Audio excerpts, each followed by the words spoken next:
I love to online shop, but sometimes online shopping can get a little bit confusing. So here are some tips that you need for online shopping. Hi, this is Rolly and you're watching RGV Curve, where we make new videos every Wednesday at 9. We talk about plus size fashion, tips, tricks and more. If this is something that interests you, I would love to have you guys subscribe, and don't forget to click the little notification bell on so that you're notified every time we have a video. And now, let's get on with the video. Number 1, always measure yourself. Before you start shopping, I would recommend that you get a notebook and write down your measurements properly on it. Don't go by sizes, because sometimes I'm like a UK size 18, but in different brands, sometimes the UK size 18 would not be the standard UK size 18, if that makes any sense. So what I like to do when I go online shopping is I check the measurements instead of the size.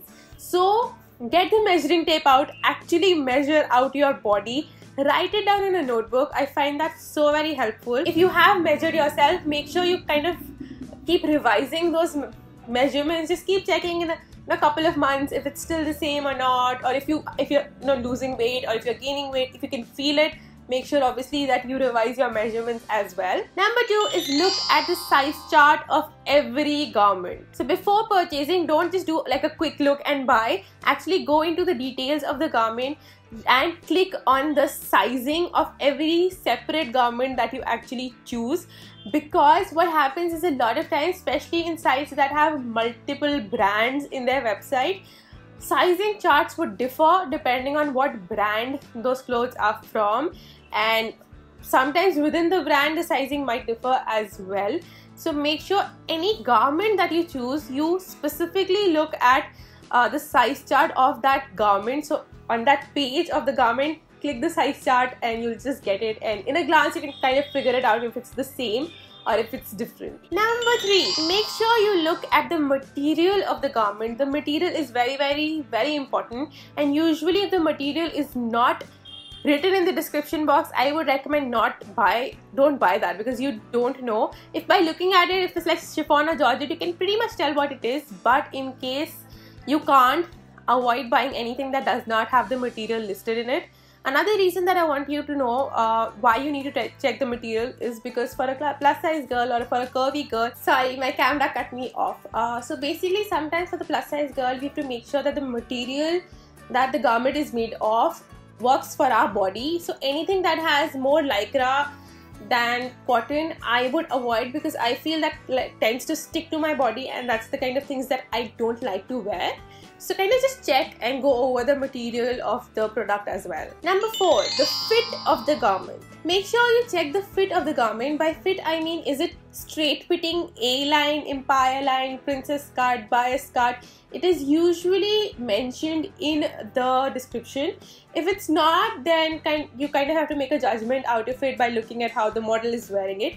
Why that is important is, for me, somebody who has a pear-shaped body, or somebody again who's plus size, your certain body parts may be bigger than others. So for me, my hips are bigger than my chest. So if any garment fits me perfectly on my chest, it's not necessary that it'll fit me on my hips, which is kind of weird. So like my top will be like nice flowy garment, and then the bottom it will be like really fitted. So I kind of like to tend to make sure that I wear clothes that are A-line in shape, or I get like an oversized version of that clothing, so that it's like loose on the chest area and kind of fitted in the hips, which kind of works for me.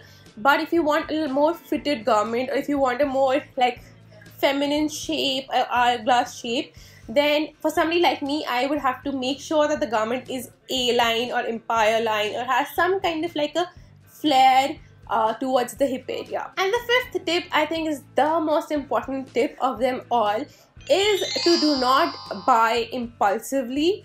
I have this bad habit of buying impulsively, and I won't say wasted, because I mean I love every garment that I own, but I have ended up spending a lot of money online shopping, and now I've realized is what I do is I put everything in the cart and then I leave it for the day, and I come back the next day, and if I still want it, then I think about buying it, and then I'll leave it for another day, and then I finally buy it. So my advice to you would be, if you have a habit of impulse buying, then kind of just leave it in the cart for a day, and then the next day if you still want it, buy it.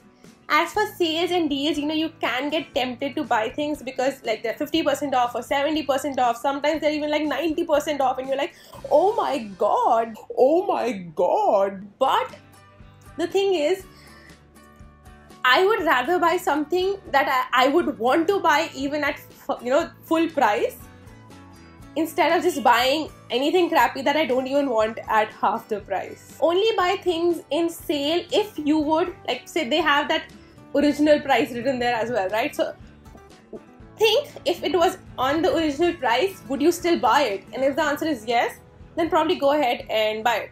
And that's it. Those were the 5 super simple tips that will help you shop online. I hope this was helpful. If it was, then make sure to give it a big thumbs up. If you haven't clicked the subscribe button, I would love to have you guys subscribe. We make new videos every Wednesday at 9. And don't forget to click the little notification bell as well. And I'll see you guys next Wednesday. Bye!